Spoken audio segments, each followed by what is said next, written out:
Welcome, listeners. Welcome, viewers. This is the 30 for 30 featuring Coach Kurt Hines. My name is Marvin Nash. This is a idea that I just thought up. I'm thinking of a way to share and to give back and to help others. And my first thought was Coach Hines. Coach, do you mind introducing yourself? Not at all. First of all, I know we just spoke briefly before you started recording, but I'm already a fan of yours, Coach, because the little bit you shared with me about how you got into teaching special needs and coaching and your passion for that and the challenges you attack. I'm a fan, so I appreciate you having me on. Thank you. I've coached high school football now for 23 years.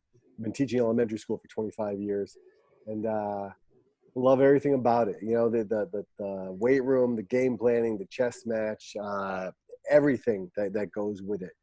For me, coaching is a platform to change lives. It's a beautiful, it's a violent, and it's an amazing game. And all that wrapped together, it's an opportunity. And I know I'm preaching to the choir, but it's an opportunity to wake up every day and not to hope that when we're on our deathbed, we can make a difference, and look back, but every single day we have a chance to impact people and make a difference. So, I've been coaching my first, 19 years. I've always coached high school football. My first 19 were back in the East Coast in New Hampshire, where my wife and I raised our 4 children. And then our oldest daughter had come out to school at San Diego State. And we visited, but, everything we knew, our whole existence, everything was back East. So we would joke about it. Wouldn't it be nice to live out there? But never gave it a serious thought until we had a grandson. And then we prayed about it because that's what we do. It's just who we are. But we knew we didn't want to be Skype grandparents, and God opened some doors a lot quicker and a lot in much greater ways than we could have ever imagined. So came out here to San Diego. I was an assistant for 2 years at a very successful, they still are, very successful private Christian school. And just felt the calling to be a head coach again. So I was a head coach back in New Hampshire of a brand new program, and took over the head coaching position at Coronado HS, and just finished my 3rd year. And like all of us, getting ready for this new season, however it may unfold with the times that we're facing right now. Right. Well, Coach, man, just I feel the energy already. But one thing that drew me to you when I first saw your first post, I was like, so positive. Like I feel like I can attack the day. It was a positive post. And every other post I come across is all about uplifting others. Do you have any examples of what kind of made you become such a positive person? I really appreciate that. I'm humbled by that because I was talking to my 25-year-old daughter's boyfriend, future son-in-law, Jeremy, such an amazing young man. He's been living with us now for the past 7 or 8 weeks since this whole quarantine thing happened. He thought it'd be safer to just stay at one place, and we welcomed him with open arms. But he and I were talking yesterday. We went out for a hike, and I said, I don't have that Inky Johnson story. I don't have that, and nothing but love for Inky Johnson, but, there were certain times in my life where I kind of, was not questioning God, but thinking, who am I to share these messages? I didn't come from hard times. I came from a blue collar, hardworking family. I was always supported, not all, but 95% of the pain and the struggle I've been through has been self-inflicted. Growing up, I was a big drinker and I was a big fighter. I love doing both. And it got me. I've been arrested more times than I'd like to admit.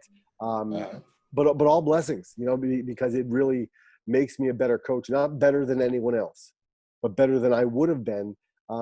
Because I did have to spend a lot of time righting some wrongs and paying literally and figuratively for a lot of things that were just foolishness growing up.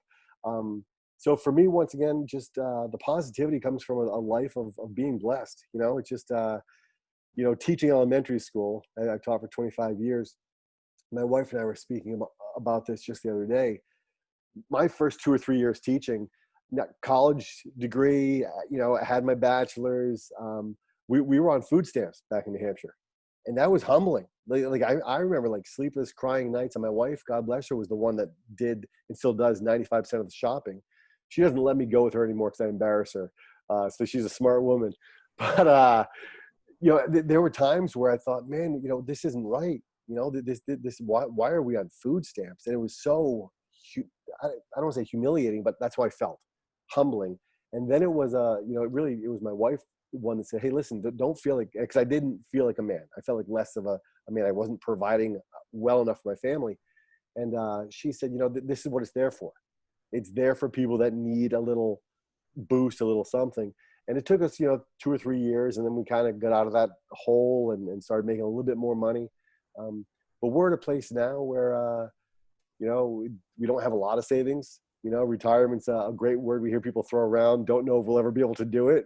But I'm in a position as a teacher and a coach that I just absolutely love life and love the opportunity I have to connect not only with players and coaches and their families, but with people like yourself, just people who have a passion for what they do. Man, I really appreciate that. That strikes home for me, man. I grew up okay. I had mom. My dad left when I was 3. I probably seen him 4 times in the past 30 years. I'll say that, maybe more than 35 years. So we don't have a relationship at all. I don't have any brothers or sisters. I'm an only child. And so for me, it was junior year. Mom was in education. She's a retired superintendent right now, enjoying life on her grandbabies. But at the time, she was an elementary principal, and she was stricken with stage 4 cancer. And so I'm a junior in high school. Nobody else really to fall back on, and kind of like you, I kind of had a beef with God, which is, it's so strange to say that, but I was why do the good people have to suffer? Why does this have to happen? And it became me acting out and not being the best person that I could be. And it was coaches that stepped in, much like yourself. You remind me of one of my high school coaches, my defensive coordinator, a whole lot. He must have been a good-looking dude. He was. I'm just kidding. No, he stepped in, and he kind of showed me the way, showed me that this is how men respond when adversity hits. Because as an adolescent, you don't know how men respond. You're a kid still, Right. And so I've always kept that part of me. That kind of, I think it adds to my positive nature, is that I understand that these are kids that you got to give them a fresh slate every single day. You try to teach them, and you can't just hold it against the kid if they don't get it after the first. Well, yeah, and that you mentioned your background now after having a career change is special education. Once again, not when I say what makes me a better coach is not comparing to anyone else. Right. What I would have been. But I think one thing that makes me a successful coach in my eyes, forget about the wins and losses, the impact we have in people's lives, is being an elementary school teacher. I understand there are children, young men or young women, who have IEPs or 504s. They have these accommodations in the classroom. And I think way too often they step through those locker room doors, take off their clothes, start putting on the pads, and coaches all too often forget. And they think, oh, this kid's lazy. He doesn't care. He doesn't want to be here. He thinks he's too good. And sometimes he cares just as much, if not more than someone else, but he just doesn't get it. He might be one of the best athletes, but he needs to see the play written up and drawn up 15 times compared to someone else that just needs to see it once and they just get it. Absolutely. And I think that's so important for us as coaches to realize that any accommodations, trials, challenges people have outside of the field, it doesn't just leave them once they step onto that field. It's still there. And we have to look inside of each person differently and separately and get to meet their needs, empower them where they are.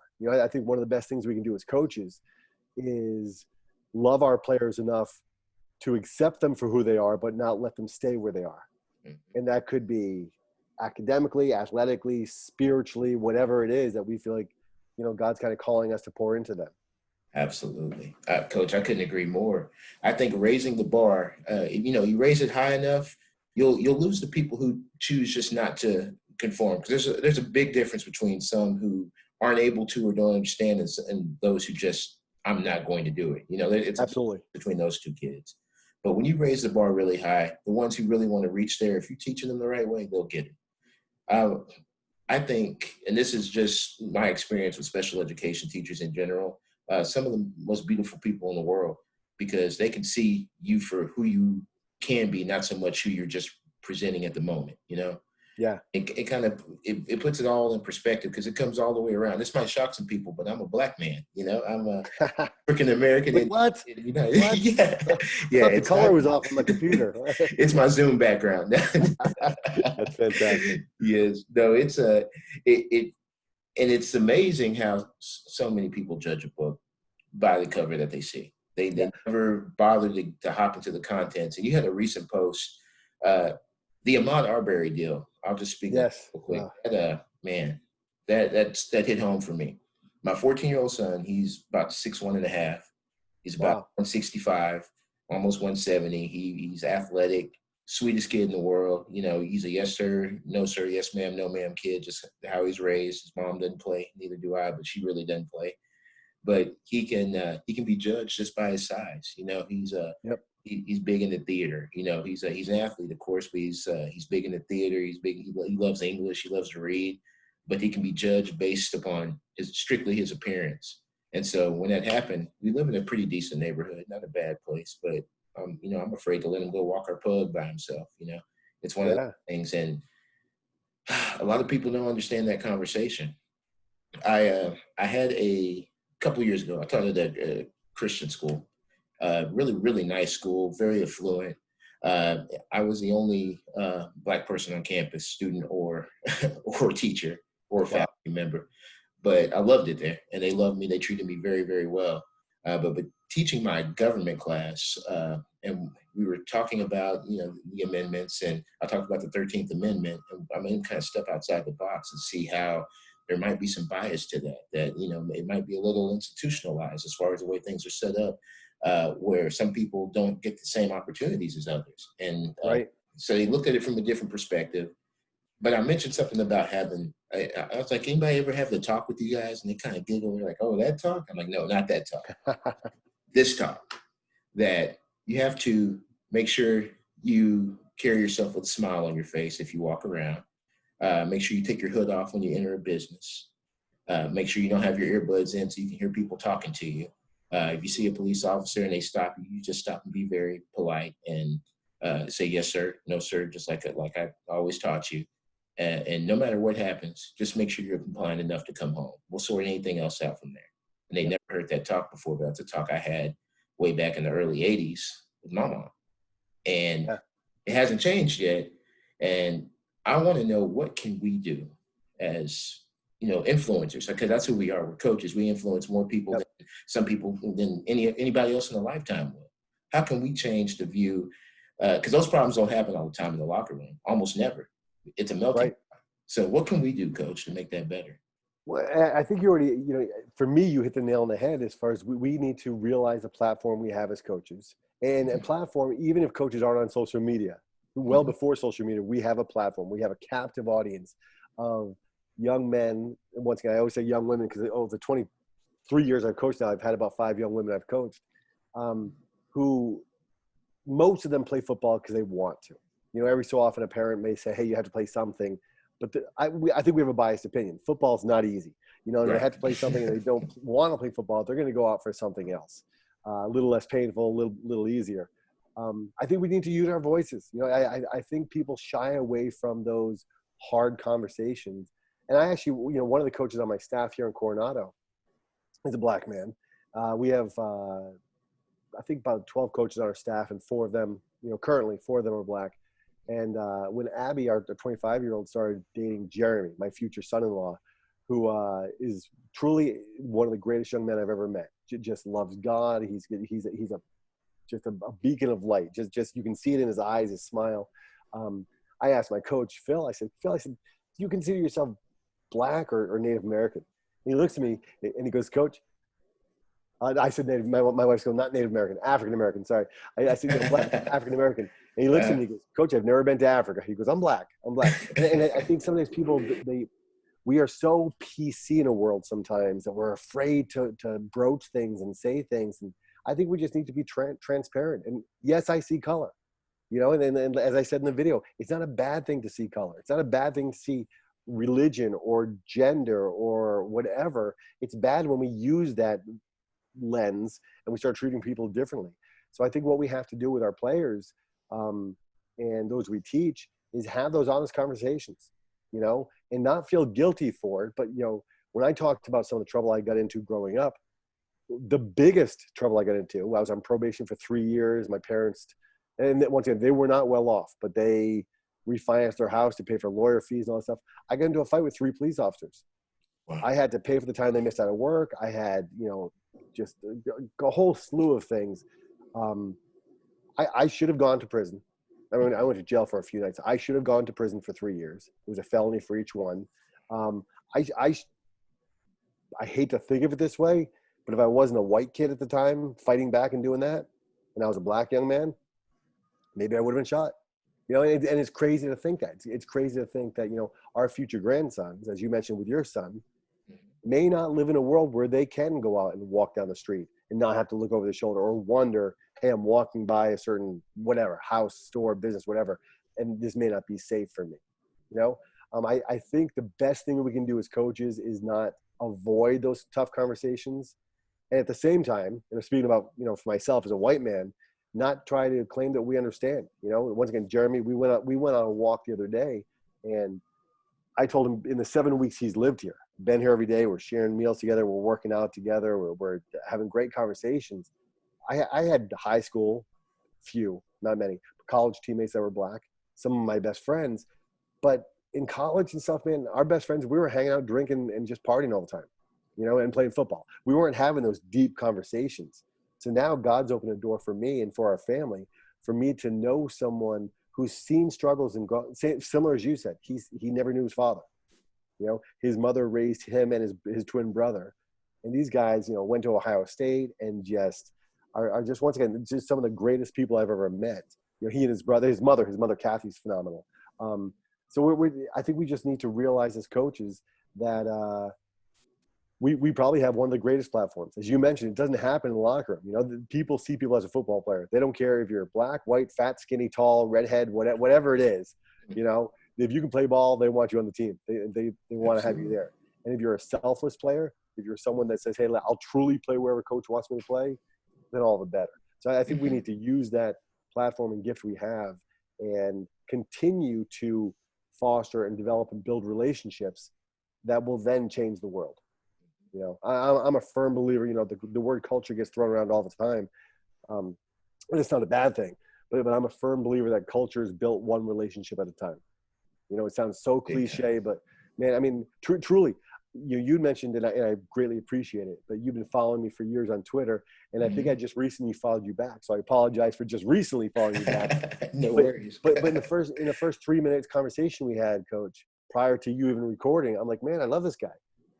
Just the fact that you had shared, some challenges you have, and then one of the reasons you started this podcast, that speaks volumes to who you are.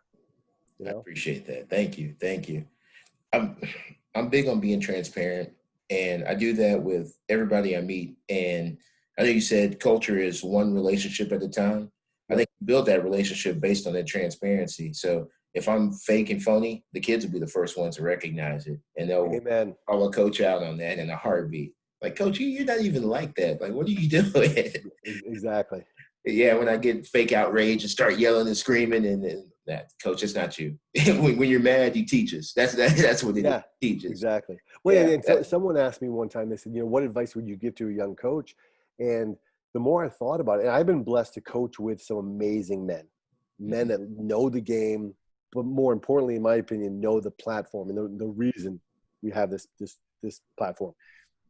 But I've also coached with guys that I wouldn't let step in my house. Guys that I just think, man, they say one thing in front of parents or administration, but they are completely different when they're with their young men and bully, derogatory, horrible. But I think it's so important for us to be, as you mentioned, transparent, because we mention all the time, we as a coaching fraternity, for lack of better terms, about, we want to help make better young men, help them be better husbands and fathers. But then you hear all the time about coaches bragging about, oh yeah, my family doesn't see me during the season. They know it's football season. I thought, man, what are you doing? How many marriages are ruined? You might win championship rings at the same time you're losing wedding rings because you're not putting family first. I've been blessed where when I was a head coach in New Hampshire and now here in Coronado, whenever I've been a head coach, I tell my staff or our staff, we will not meet on Sundays. Sunday's a family day. You can watch film on your own if you want, but we will meet a few more hours Saturday morning or Saturday afternoon. But Sunday has got to be family, because you don't want your wife or children to look back and resent the fact that you're a coach because you're putting other people first. You know, I think ultimately you have to, if we want to teach balance, we have to model it, just like anything else. 100%, 100%. There's so much that can be said for modeling how things should go, because they'll look at your example before they listen to what you have to say. That's Yes. 100%, coach. Man, you hit on so many things. I want to make sure I don't lose them all. First, just rewinding a little bit, talking about not seeing color. I remember the first time I heard somebody say that, and instantly my thought process is I think I was 18, 19. I was in college playing college football, and it was one of the coaches on staff there. And that memory's gonna start. I don't see color, and I instantly in my mind I said I'm invisible.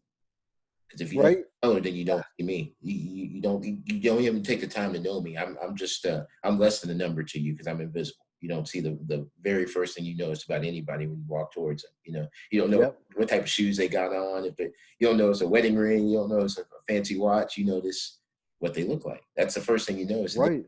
begin to build. And it's not about, not seeing color. It's about seeing past color and opening the book and getting to know the person. Seeing the person. Yeah. I remember that there was a teacher years ago. This was probably my second or third year teaching elementary school. And we were in a staff meeting, and this particular woman, very nice, but she said, I treat every single student the same. And people are like, yeah, yeah, yeah. And I remember just that didn't sit right with me. Mm-hmm. And finally I spoke up, and I'm like, no. And people were like, wait, what? What do you mean no? I'm like, if we treat every student the same, that's assuming they all come from the same family, the same background, that they're all well loved and cared for, or they're all abused. And that's not the case. They all come from different backgrounds, regardless of what where I teach or coach in Coronado now. I love it, but it's a very, very, very affluent community. We have the naval base there, so we have a great mix of different backgrounds. But there are some multi-million-dollar homes that, man, they look like they belong on the front of a magazine somewhere in the movies. But I know for a fact behind those closed doors, there's abuse, there's neglect, there's drug abuse, there's violence, there's depression. So we have to treat everyone differently. And that's not a bad thing. And we have to see color, because that's, as you mentioned, that's acknowledging I see you as a human being, not as just a number on a roster. I see you as a person. Yes, 100%. I had a coach say that one time, and that never really made sense to me until I became a coach. And he said, you can treat them all fairly, but you can't treat them all equal. And I said, that makes perfect sense now. Yeah. It's one of my favorite poems, and as an educator, I read it all the time, but it alludes to this. The title is "'Cause I Ain't Got a Pencil," and so it talks about how a kid gets up in the morning, gets his younger siblings ready. They didn't have any food to eat. He got them dressed. They didn't have running water, so they had to go get bottled water to try to brush their teeth. Get into school, they had to walk, and it was cold that morning. Barely made it. Walked in the door. And then the teacher's yelling at him because, hey, get your pencil out. You don't have a pencil. He said, all of this because I didn't have a pencil. And so that reminds me every single time that you better get to know the kids that you're dealing with, because you don't know what kind of baggage they're walking in the door with. You have no clue what they go through at home. Amen. I was one of those kids, man, and it changed my life, because mom was sick, and I'd walk into school with the same smile on my face because I didn't want to show any weakness, because as an adolescent, you don't know how to be a man. You think if you actually are transparent with your emotions, that you're weak. Right. And so the big thing for me was, I'm just going to have a smile, and everybody asks me how I'm doing. I'm fine. I wasn't fine. And it took a real teacher to get to know me a little bit better so I could open up and trust them to say what was going on with me. And then that's where I was able to get the help I need. And that's what made me in the position where I am right now as a person who cares. So, I mean, it's huge. The things that you're doing, Coach, are huge. And I wish we had more coaches that would follow that model. I know we can't change everybody, and everybody has their own style. But if we would all put the kids first, I think we live in a wonderful world. We build adults and future leaders who can turn this nation around. I appreciate it. And my wife and I, we talk often. I think she may have even come up with this, as far as, our conversations, but she talks about how everyone has the interview answers, and she's talking when she goes for a job interview. One of the things she tries to say to people is, please call my previous employees, because someone's going to have a better education than me. Someone's going to have more experience than me, but find out how I treat people, find out how I am. Because everyone's going to have, say the right things in the interview. And Mm-hmm. how I take that into coaching is every coach, whether through Pop Warner all the way up and through in the NFL, they're going to talk about it's the fundamentals: blocking, tackling, wrapping up, building character, and all that stuff. But sooner or later, the proverbial crap's going to hit the fan, and then the true colors show. So that's so important for me, for our players to see. I'm very animated. I get excited every day. I practice every day in the weight room. That's who I am. But when we're losing, I'm the exact same way. And when I'm yelling at someone, it's never in a derogatory way. We have a no swearing policy, on our program. Not because I think any less of anyone that swears. I know some very, very intelligent, successful people that swear as much as I breathe. But there's a reason. We just do because I want to teach the young men a little bit more discipline and saying, listen, I don't want to be in a game, preseason, regular, or postseason, and have what we think is a bad call and have someone go off the handle, a player or a coach, and have it cost us more yards. Absolutely. But I think, going full circle to what you discussed a little bit earlier, is our players are going to see who we are, and as soon as they feel and just sense that we're acting and pretending to be someone we're not, there goes all our credibility. Out the window. You're right. Yep. Now, Coach, let's switch gears a little bit because, I've been in the game 15 years or so, and I know there's ups and downs with coaching. Can you tell me, in all your years of coaching, have you went through a point where you felt a little burnt out and you felt like you're giving your all to this purpose, but you don't necessarily see the results that you want? And how did you overcome that? Great question. Yeah, what's funny about this? That time I started to feel a little burnt out was back in New Hampshire. When I took the head coaching job at this particular school, it was a brand new high school, very affluent community. We had no seniors my first year. We got our teeth kicked in like week after week. I joke about it, but I'm like, man, at the end of every game, when teams walk through and shake hands, they always say, good game. No one even lied to us. They were like, beautiful field. Like, they didn't even tell us good game. Like, man, we're that bad. But it wasn't then. So what happened was, we, lost every game my first year as head coach. I was questioned by everyone on everything. Lost only won 2 games my second year, 5 games my third year. We ended up building a powerhouse. We ended up having 144 players in our program, going to the state championship 3 out of the last 4 years I was there prior to moving. But it was one of the years that I had gone to the state championship. We had gone to the state championship. And we were just killing teams, and we had built a tremendous program. And I kind of lost my why, because what happened was I had certain players, I won't even mention the positions, but we could win a game by 44 points or whatever it was, and there'd be certain parents chirping in the stands because we didn't pass enough or we didn't run enough that particular game or whatever it was. And we had a banquet one year at the end of the season, and that particular year, about 5 head coaching positions opened up throughout the state. And I made some joke about it, saying, hey, if you don't want to be the parents in the stand supporting your sons, apply for that job and go be a head coach, somewhere else. I got a lot of emails from parents saying, oh, that was great, because they knew who the 2 fathers I was talking about. Obviously, I didn't mention their names. Not a shining moment for me. It didn't sit well with me, because I took the attention off the young men. I selfishly, not selflessly, made it about me and my soft skin and my hurt feelings and all that. And I look back at it now, I'm like, man, we were winning games. We were doing great things, but I lost my why for a little bit. And now some of the best years I've had as a coach, some we've gone to win division or conference championships or state championships. Some we've been 500 or sub 500 have been some of my favorite years, because that's when I'm really focusing on what I claim to care most about, and that's empowering those I coach and those I coach with.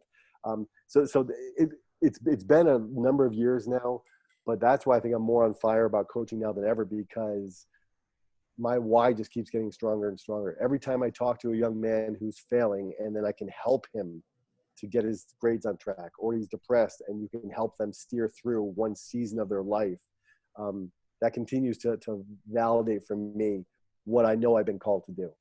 So for me, it's all about what your why is. And it might be, I think it's different for all of us as coaches, and I could have 100 coaches say it's about empowering other young men, And I believe that for most of them, because certain people say that, then you see the true colors.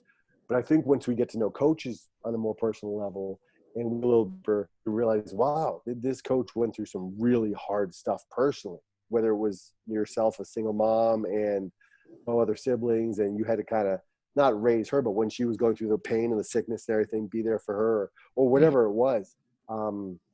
I think it's an empowering thing for us when we realize that, man, look at, I'm a Cowboys fan, even from the East Yeah. Coast. Okay. My There you my go. my wife and all my 99% of the family I have from back east are all Patriots fans. The reason I say that is, my wife and I were at a restaurant years ago back in New Hampshire, and we're watching some football game. I don't remember who the Patriots were playing, but there was some jackwagon sitting at the bar, bad mouthing Belichick, like he has no idea what he's doing. He needs to hang up the whistle. And this was probably like 10 or 15 years ago. And I remember my wife saying, and I'm not comparing myself to any Belichick by any stretch of the imagination, but I was saying to her, like, even coaches at the top of their game are going to have people that question everything they do. They're going to have people that question their knowledge, their ability, or whatever it is. So I think if we want to stay in this game, if gentlemen like yourself and I know there's a lot of people out there like us, truly love the platform we have, our why for coaching has got to be greater than just winning championship rings. Because if that's the only reason, we're not going to last long, and we're not going to be able to touch as many lives as we've been called to touch. Absolutely. I couldn't agree more, Coach. I think you hit the nail on the head there. I know for me personally, I focus more on relationships than I do on X's and O's, than I do on winning, than I do on anything else, because I can't demand excellence from anybody if we don't have an excellent relationship. Right. Like I can demand whatever I want, but they're not going to listen to me. We have to be able to believe in each other and understand that we all have a common goal. And I think one of the hardest things you have to deal with as a coach, and I know I've seen this over the years, is that, yeah, we're all in the same boat, but you got some people rowing real hard in the front, and then got a handful in the back drilling holes. And so be able to fill those holes and keep the boat moving, man. So it's been a journey without a doubt. Yeah, absolutely. It's funny too, as far as relationships, because I struggled as a student all the way from preschool through high school. I did very well in college because I knew I wanted to be a teacher. And I had a vested interest in, my parents helped me a little bit, but I was paying for my schooling, the great majority of it. And it was a 7th grade math teacher for me that I remember sat on his desk at the beginning of every class and talked to the class about life, about football or theater or dance or cheerleading. And I remember thinking to myself in 7th grade, this guy, his name's Mr. Nicholas, this guy cares about me. And because of that, I wanted to do well for him. Now, I never lit the world on fire as far as math, my math grades. I remember I passed. But it was all because he took the time to get to know us as people, that I wanted to do more for him. I wanted to make him, see the success I could have because of him. And I've seen that with players. I've seen players who far exceed anyone, and I love when they exceed their own expectations also. And it's not because we're doing something magical, but we're building relationships, and they're knowing that we're not pouring into them. And I've seen the horrible side of coaches that pour into the studs, but literally walk right by someone that's not a first-string player until they need something from them. And I think, man, talk about kids seeing that, young men and young women, and they read people well. They see a lot through all the BS, and they see that. And I love when my players see me in the weight room coaching up someone on power cleans or hang cleans, whatever it is, and spending just as much, if not more time with them than I am with a starter. They see that, and they realize, all right, coach is not just saying this on social media or whatever. He's really pouring into each of us, not just the people who are going to help us win a championship. And I think that's what it's all about. That's everything, man. My first high school, I coached middle school for a number of years. My first high school experience, I was a head freshman coach, and it happened quick. I was hired on as a freshman team assistant, and then something happened. Guy made some movements, some things happened. Head coach says, "Hey, I want you to be the head coach of the freshman." I said, "Okay, let's go." One thing that I did more than anything else, we had in Texas, we have 300 people in the program. It's ridiculous. Yeah. So many kids playing football. But we had an A team and a B team, and yet your A team was limited to the number of jerseys, which we had about 35 jerseys for the A team. everybody else is B team. So we didn't cut. Nobody gets cut. Everybody else is B team. So we may have 65 kids on the B team. I would send in some of the other coaches with the A team, let them go lift. After we went through about an hour of practice, and I spent the next hour with the B team by myself because I was like, let's get some relationships. First of all, I don't know everybody's name because it's 100 of you out here in front of football and 4 coaches. So let's get to know each other. And throughout the year, we saw the development, and maybe athletically, maybe not, but I mean personal development. I saw kids believing in themselves and growing. And my favorite story is when, as a young man, he was in band, and he was our B team quarterback, and he was about 83 pounds, soaking wet, but greatest kid. I won't say his name now, but one of the greatest kids ever. And he called me. I'd moved on. I'd taken another coaching job. I thought it was big time at one of these powerhouses in Texas or whatever. But he called me. He's like, Coach, I'm playing college football. I was like, what? That's like last time we talked. That's awesome. Let it go to go play tuba. He's like, nope, I'm going to play college football. And now he's found his calling. He's a GA at a college program now, and he's going to be a phenomenal quarterbacks coach one day. That's awesome. It lets you know why would you ever ignore any kid that had it, because you don't know their potential. Nobody knows their potential. They don't even know their potential. Right. They don't even know who they're going to be yet. And so he went from being a pretty good tuba player. He wasn't bad, but to being a future big time, he'll be a powerhouse, a FBS offensive coordinator before you know it. And it just, you can't be prouder because, it's in your heart to see these kids grow and be the best they can be. Yeah, that's awesome. That's awesome. Well, and obviously, as well, you love stories like that, but even there are too many stories to have time for now. But I've had players, I'm sure you have had too, that, back in New Hampshire, when we had built a powerhouse, we would have 14 running backs in our varsity, and most of them would play JV. But, we had one year, we had this young man who, he was like, out of 14 running backs, he was like number 15. And on a good practice, he might carry the ball 5 times and gain half a yard. But he ended up scoring a touchdown in a varsity game one time because we put him in, and we were just killing the team, and I wanted to get everyone reps. And he talked about that his senior year when we had a chance for each of the seniors to talk about what football meant for them. And he had tears in his eyes. I had tears in my eyes. I think most of the team did. He never went on to play college anything. But that's something, he was part of something larger than himself. And I'm sure that's going to help him throughout the rest of his life. And in return, talk about the ripple effect when you pour into someone's life. I have no doubt that he's going to be that type of coach, whether he coaches or not. He'll be that type of coach in someone else's life that pours into someone that may not fit the mold of someone that is a stud in anything, Absolutely. Absolutely. I love that story because you're making these lasting memories. And I truly believe a coach can either make it the best experience or the absolute worst experience in a young man's life. You can change somebody's whole outlook on sports by the power you have as a coach. And we should not ever, ever take that lightly.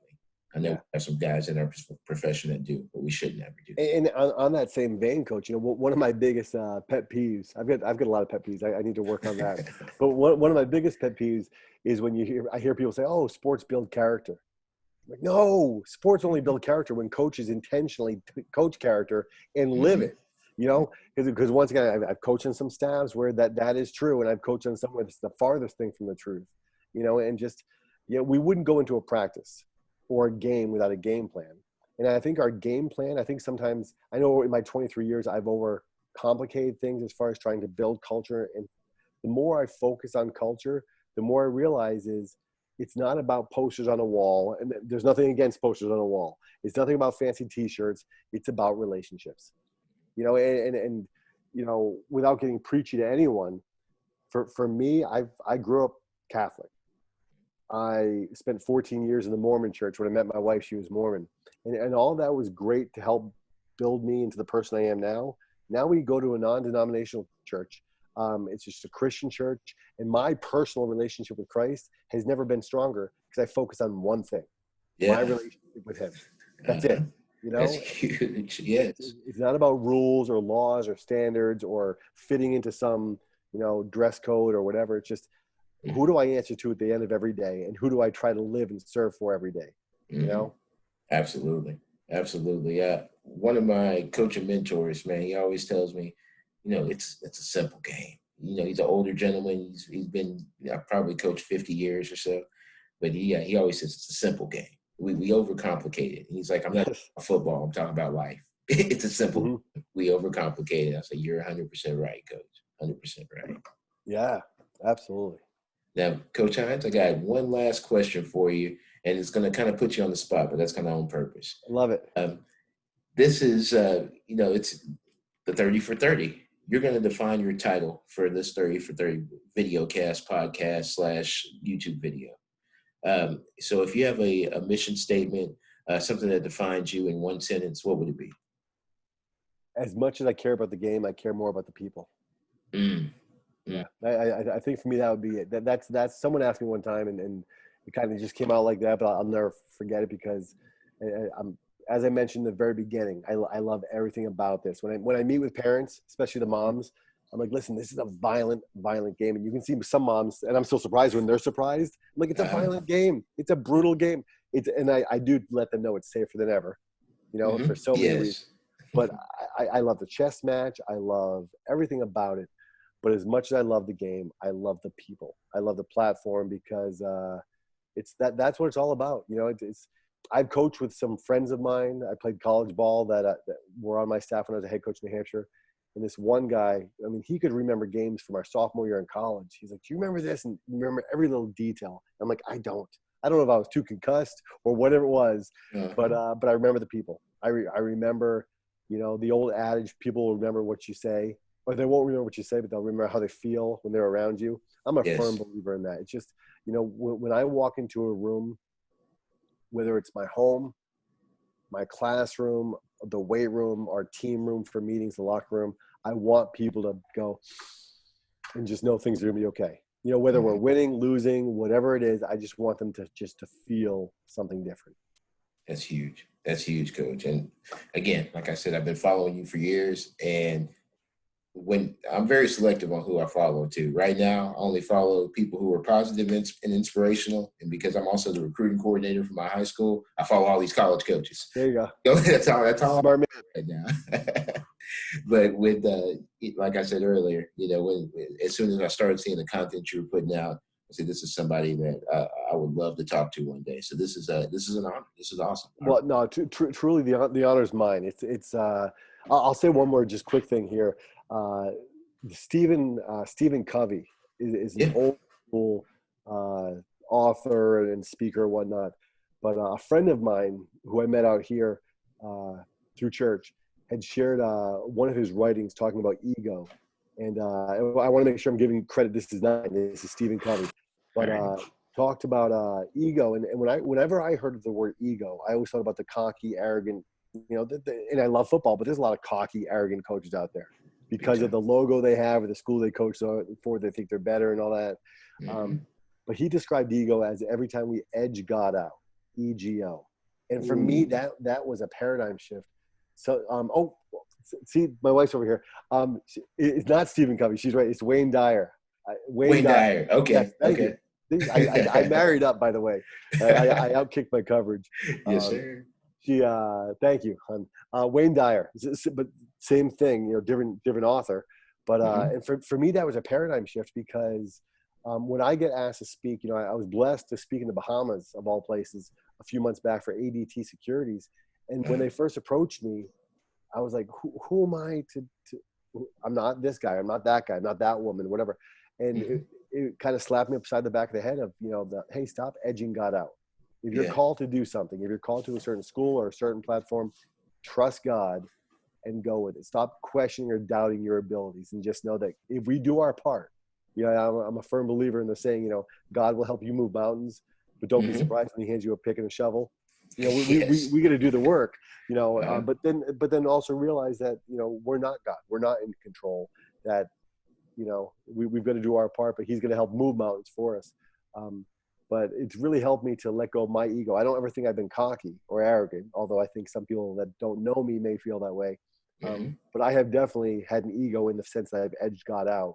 And I hate to say doubted or questioned him, but doubted or questioned him in what he's doing in my life.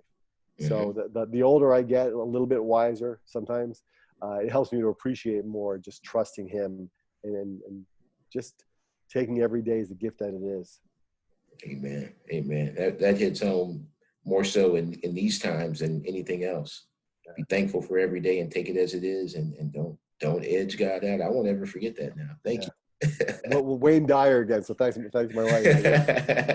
It reminds me of like the episode of The Office where Michael Scott has a quote from Wayne Gretzky, and he puts it in. So that's how I'm going to attribute that. I wish I didn't have these in right now because my wife's over here. Coach Nash, he just mentioned The Office. That is on in our house 24/7. That is the greatest show of all time. Love that show. I agree. I'll flip on TV, especially times like now when there's not a lot going on. And I'll be like, okay, what should I watch? Any new show? Nah, The Office. Let's turn it. Yeah, we can watch the news and watch the same depressive, stuff, or get a laugh and relax a little bit. Absolutely. That's awesome. Coach Hines, man, this has been time well spent. Some gems have been dropped. I can't wait to go back and re-listen to everything that was said here, because as much as I digested and was able to absorb all the positivity, I know I missed a lot. So I can't wait to hear it again. What I would like for you to do now, Coach, if you could just drop your Twitter handle, any way people can follow you so they can get the same inspiration I've been getting. Yeah, I appreciate it, Coach.